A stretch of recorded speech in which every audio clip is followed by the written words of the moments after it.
Okay guys, it's time to race the M5. This will not go well.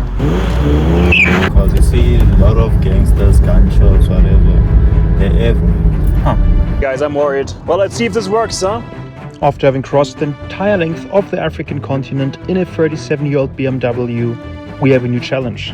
It is called the Race to Mombasa, because in only a couple of weeks, a container ship will leave from Kenya towards Oman, and Theodor is supposed to be in one of those containers. But currently, I'm facing serious gearbox issues, and I'm not even sure if I will make it to the next large city, which is the infamous Johannesburg.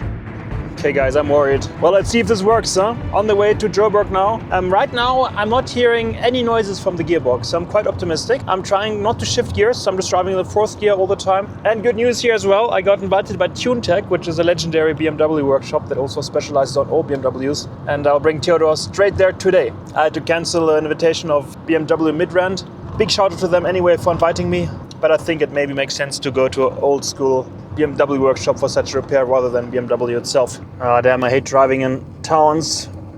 Do you hear the sound? That doesn't sound healthy. What are you thinking of doing? Oh, fucking hell. Yeah, okay, I have to stop here. I don't like stopping, because then I have to shift gears again. It's not good. I still have about 300 kilometers to go, so the challenge is ongoing, guys. This place is called Bethlehem, by the way. I always thought Bethlehem looks a bit different than this. Let me see Bethlehem, right on the other side of the road. I really hope I'm out of the shifting zone soon, huh? No more gear shifts, I hope.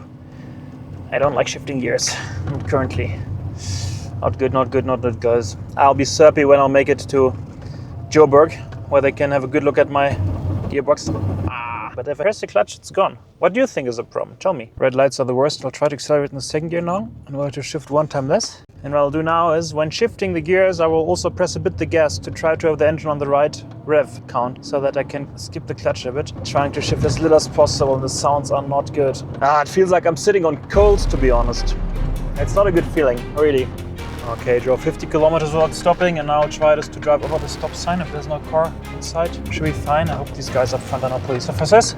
There we go. It's going really well, to be honest. Only 214 kilometers to go from 339 altogether, so yeah, even the progress is really good. The tarmac is very loud. Now it's loud, and now it's silent because it's flatter.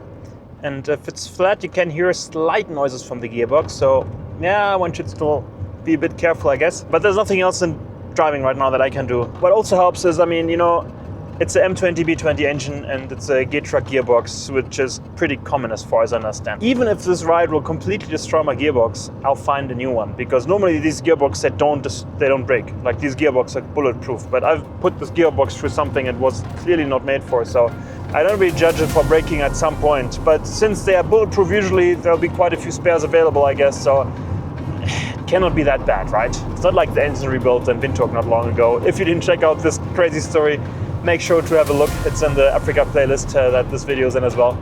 That was quite an ordeal. 9 weeks to get that fixed. And now you might hear some annoying sounds. I don't like this stupid bump here. There we go. So somehow low RPM if I'm not like accelerating, but if I'm braking, the sounds are worse. I'm not quite sure what's the reason behind that. I hope there won't be many more of these bumps on construction sites. But this will be definitely pretty intense until the last bit, so yeah, I'll take you with me, of course. Do you hear that? I don't like the sound of that. Well, it's only 121 kilometers to go. It definitely is nice to drive on a dual carrier tray, because it means if there's a truck, I can normally overtake them without slowing down, without changing gears, without having the possibility of my gearbox exploding. Okay, time to pay for the road, and I of course have to go out of the car here because it's on the wrong side. It doesn't sound good, does it? Yeah, the infamous south of Joburg, known for high crime, homicide, whatsoever. I wouldn't want to drive through these neighborhoods. Maybe it's fine, maybe it's not. I'll stick to the safe spots in the city. Well, relatively safe. Nothing is really, really safe in Joburg. Yeah, not take any unnecessary risks in this high-risk town, or city rather. And it looks like we made it. I mean, I shouldn't be happy too quickly. It's about 30 kilometers to go, but honestly, the workshop is within reach. Nice. I was really not sure if we'd make that without a tow truck today after the crazy sounds the gearbox made yesterday. This is good news, this is good news. Let's go. Last meters towards success. Okay, so hijackings is a thing here in Johannesburg. I just saw a car where it was written anti-hijacking unit, so some private security company. How can you avoid getting hijacked when you're driving Fist of Africa, especially in Johannesburg or in dangerous cities all around the world? Well, hijackers normally target cars that are not moving quickly. So you're the most in danger if you're at a traffic light, for example. That is important to keep some extra distance to the car in front of you, so in case you get attacked, you can just continue driving without having to reverse first. Also, you don't want to get stuck between two vehicles that might be part of the hijacking scheme. Always good to avoid empty parking lots, empty petrol stations, because stuff can go down there as well. And then you also have to be quite vigilant when entering the safe parking spot in front of your hotel, for example. Make sure nobody is following you and use the opportunity to sneak in behind you to the gate and attack you there. Other tactics by the hijackers include bumping into you deliberately and make you stop because of that. In that case, it makes sense to continue driving and stop at a safe spot, not on the open road somewhere where you might become a victim of a hijacking. Not so much fun, definitely something you have to keep an eye on, because this is a real thing happening here. But on the highway here, I think I'm very safe because I'm driving at a high speed. Nobody will be able to stop me. Here, for example, on the left-hand side, you can see police. You do see quite a lot of police officers around and also private security companies. Okay, only 5 minutes to go, 2.3 kilometers. And now, of course, I won't be able to avoid all shifting activity. There we go. Traffic, traffic, traffic. Can I miss here? There we go. There we go. Yeah, Joburg, definitely a different vibe. Some gearbox noises to go with it. One of the most dangerous cities in the world. Theodor and I in the middle of it. Like the police car here, we have to stop within reach. I don't like this traffic here though. I'll just tailgate the police car.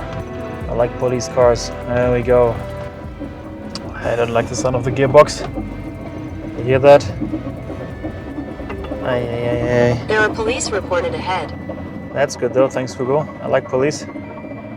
The second gear sounds horrible, but it stopped now, huh? It's strange, I don't quite get it. I know it's still there. I hope I can continue on fourth gear for a while. There we go, that's a police officer. He wants me to stop? No, he doesn't, okay. He was confused for a moment, me too. But he let me pass. Normally on the African continent, the police was my enemy, trying to get bribes and stuff. Here they're my friends. Oh yeah, also basics. Of course my doors are locked here. Oh, but there's a patrol unit next to me, some private security company. A lot of security on the roads, really. Nice guy. Gave Theo a compliment. I think he's protecting me as well now. The JVTA patrol unit. I'll follow them now. And it's only 1.2 kilometers to go. And as soon as I start changing gears again, the sound is back. Oof. 700 meters. I think this will be victorious. Broken gearbox, who cares? Theo and I can tackle this. And here, this amazing BMW community, especially TuneTech, the guys that invited me over, they called me this morning. It was actually funny. I got them recommended by a bunch of people from the BMW community, and I was actually writing a message to them on WhatsApp. And at the same moment, I got a WhatsApp call from the number I was texting to. I mean, look at this lineup. This looks very promising indeed. E38, E36, i3, everything is here.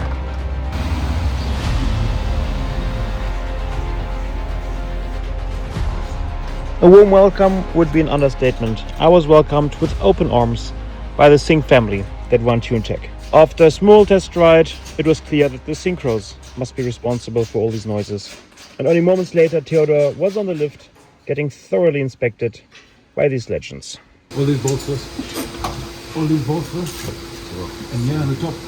Yeah, I mean, I think they're only more than bulletproof, right? So, No, they're bulletproof. Definitely. There's no issues. But your second gear synchro is very bad. Rates really bad. and we went for a lot, huh? I mean, many bad roads, a lot of vehicles. It's fucked. It's also coming out here. It's starting to fall out there. So I told him to try and get some. Nice.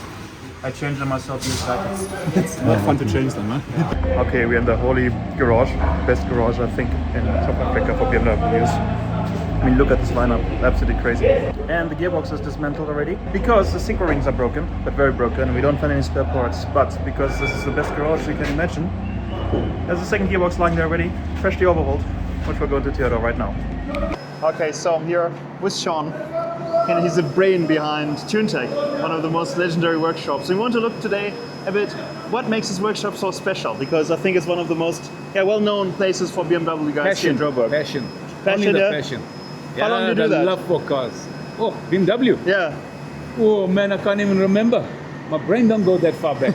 1988, 89, maybe. I can't remember. Well, that's when my car was built. But 1987, I think.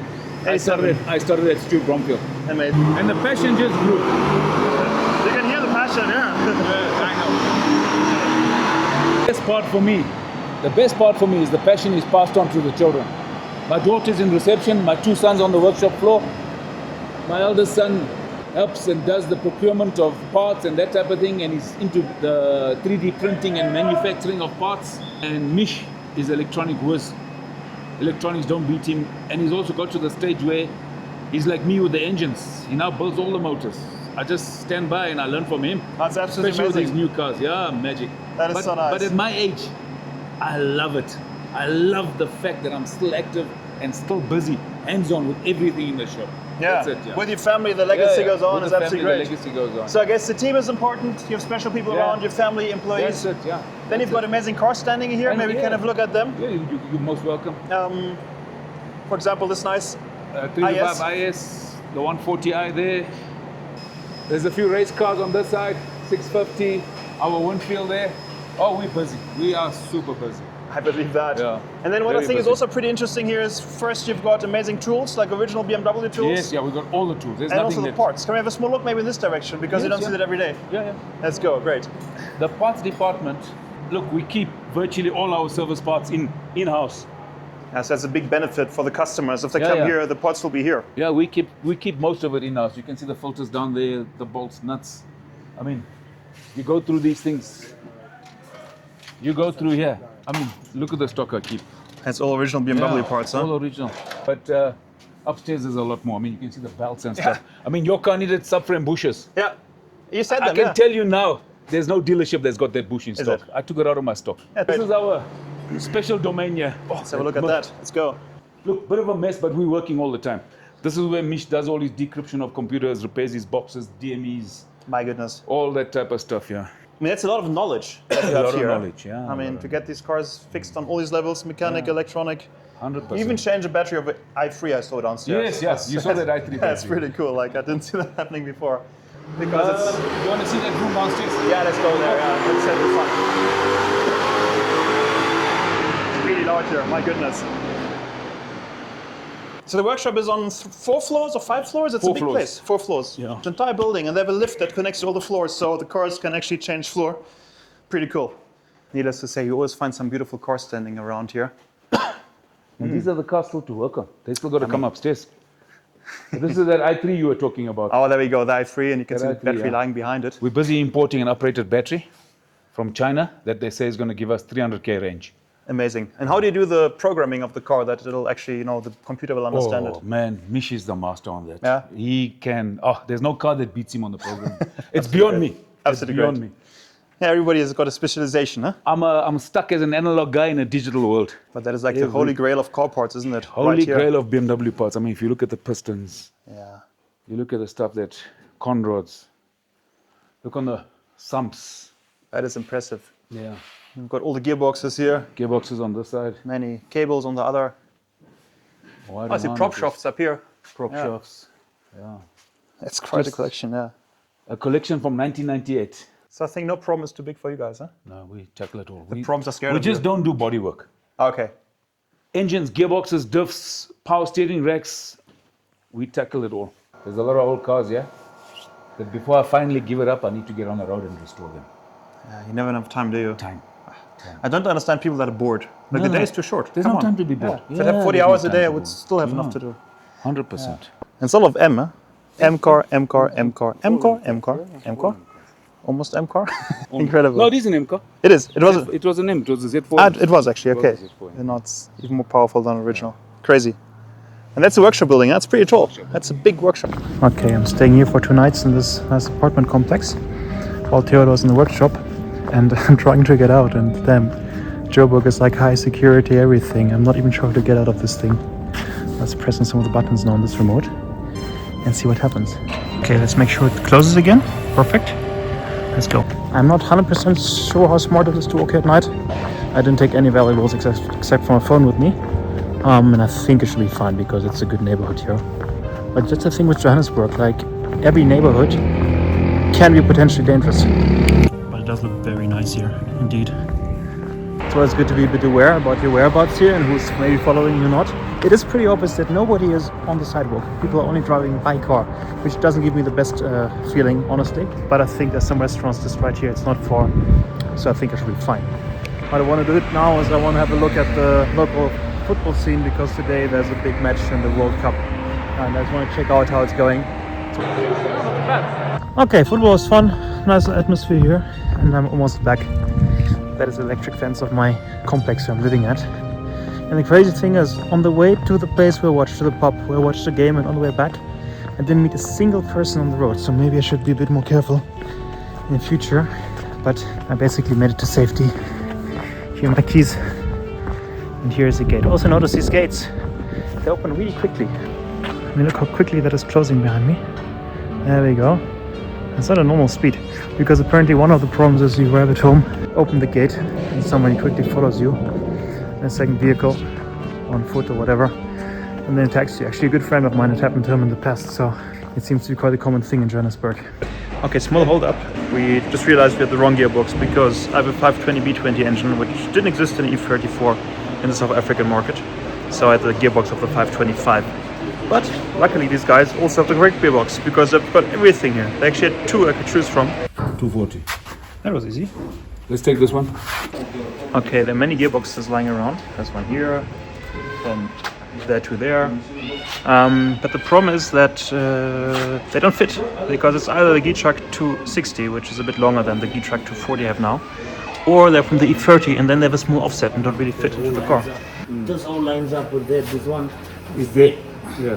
So the difference is here, if I look straight, you can see the hole at the bottom, straight in line. And with the E30 one, if you look straight, the hole is a bit to the right. And that means the housing doesn't fit, it's differently orientated. We'll take this bell housing from this original box and put it on there. Okay. Alright. So the bell housing is slightly offset.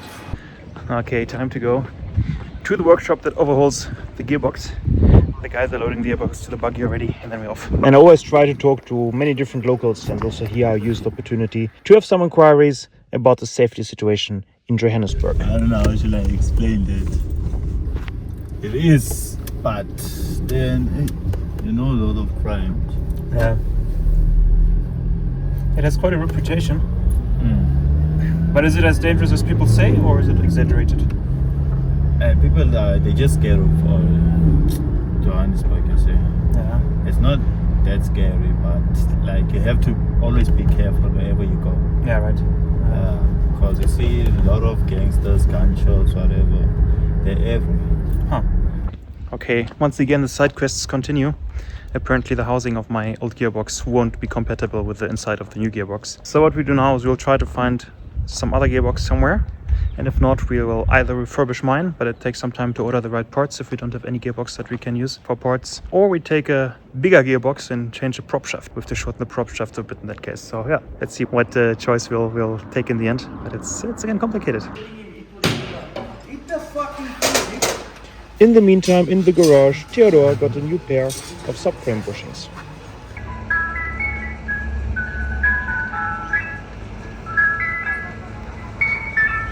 A rather spooky ice cream truck is waiting next to TuneTech, and we head back into the workshop. At TuneTech, Sean and his guys are busy working and measuring on my prop shaft in order to ensure that a bit bigger and a bit stronger Geartrack 260 gearbox will fit into Theodor. That one's position will be right here. That one's full. But maybe we even have a... We probably have it. The gearbox mounting is looking bearish, but it's alright. No, that's it. A little bit fat, but it's alright. Did he come back yet? This guy.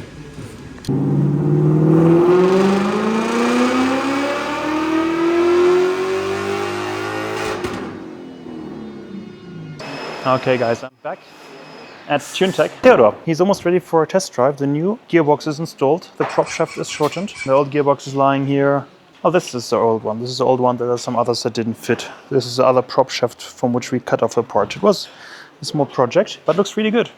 And now we're still filling up a tire because apparently I got my second flat on the strip. We'll change it later, but for the test drive, we'll just drive with a puncture and some air inside. And we have to go. Okay, we're sitting in the car, ready for the first test drive with the new gearbox. That's pretty exciting. No crazy sounds. That's a good start, huh? Quiet, eh? Yeah, very quiet. The other box was noisy. Yes. It didn't sound healthy at all in the end.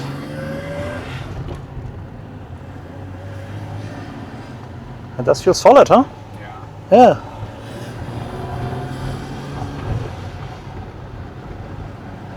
Okay, so I actually was about to leave, but I mean, then there are quite many nice cars standing here. Oh, it's also nice. What is that? And then now Sean is picking up the keys for this Nissan Patrol up there because it's not original. Let's put it this way. So what engine is in this car? M57. Sounds different than a Nissan normally does. Also, the gearbox is a bit different than original. BMW, 8 speed. You can kind of see that. It's a lovely combination of this petrol feeling and the BMW engine. With the rock and roll, yeah. Yeah, exactly.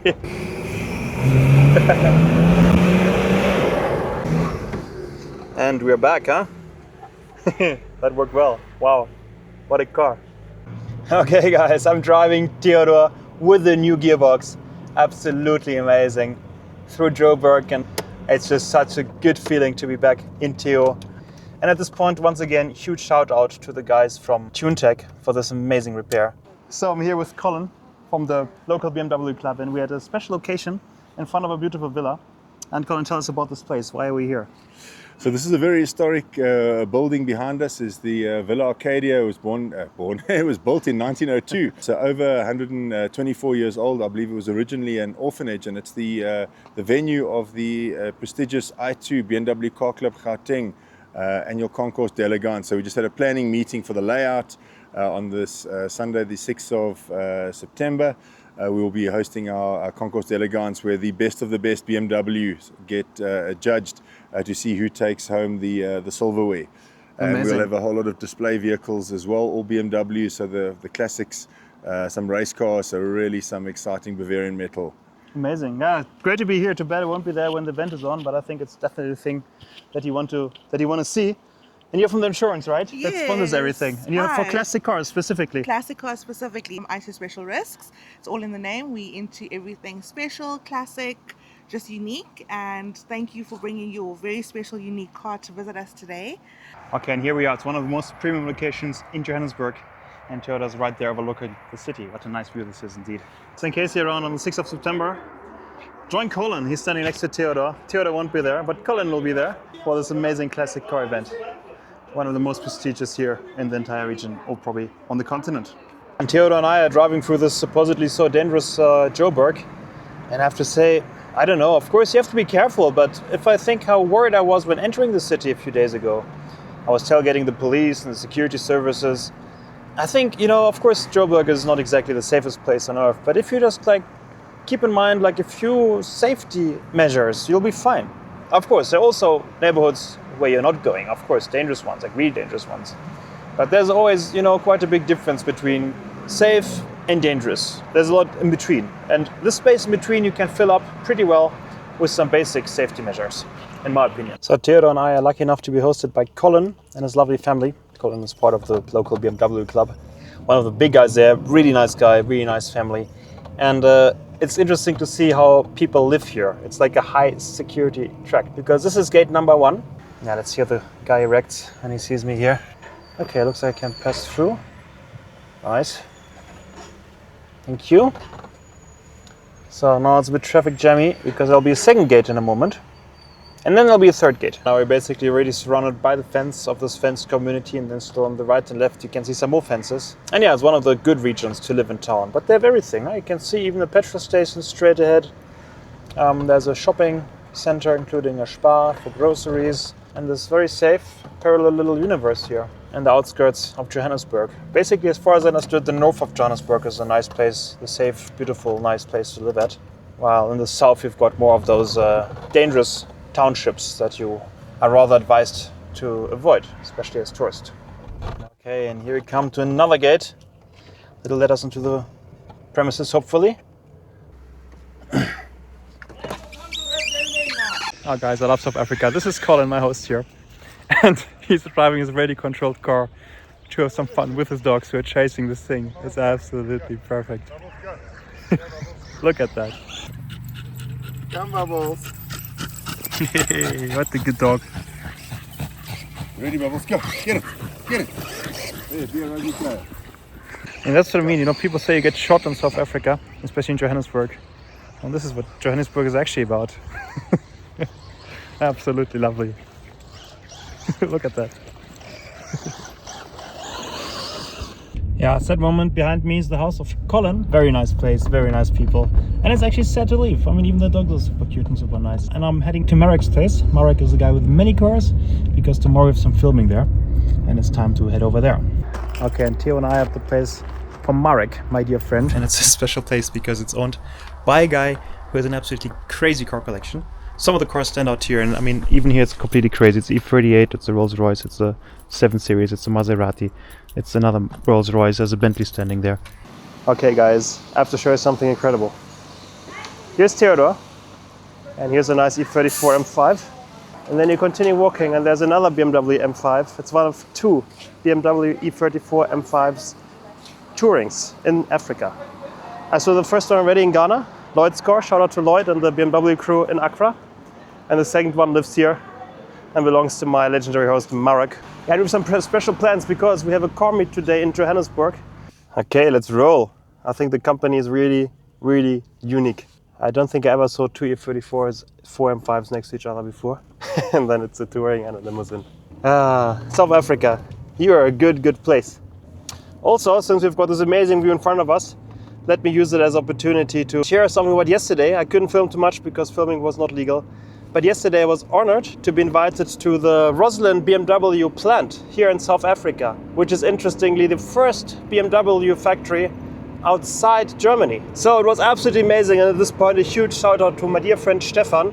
He organized all that, and we had to tour the plant director personally. He was showing us around this plant, and it's very impressive because it was the first plant outside Germany, and right now they build X3s here, but also a lot of BMW history was made in South Africa. We are arriving at the car meet location in Best Company. Very curious, let's see. Okay guys, car meet is going great. We have quite a few E34s here. I mean, look at this view. Absolutely perfect. Tune tech. Yeah. Nice lineup, nice people, many enthusiasts. Really good to meet the crew here. Heading back to the home of this M5 in front of me and the home of the M5 behind me. Comet was nice. It was rather small, but it was a very nice selection of cars and especially of people. So thanks a lot for coming out. Now I'm heading back home to relax a bit. I've been very busy, intense and amazing days lately. Okay guys, it's time to race the M5. This will not go well.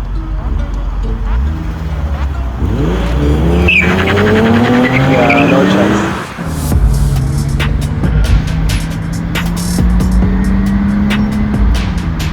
It's so nice just to slightly misbehave here. And I don't think anybody's really angry at us because we're driving all E34s and we're just having a good time. After that, the M5s resorted to harassing each other, not really behaving that well on the public roads. But don't worry, the drivers are professionals. Don't do that at home, guys.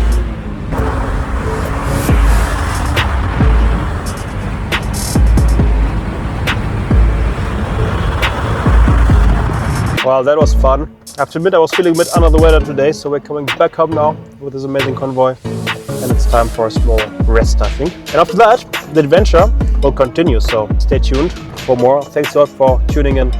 And with this good news, you won't have to wait until next Friday for our next episode of E34 Expeditions. But I will drop an extra episode at the beginning of next week, because I'm sure you guys are very curious to find out what is this crazy car collection about that we're surrounded at. So, see you then, and thanks for watching.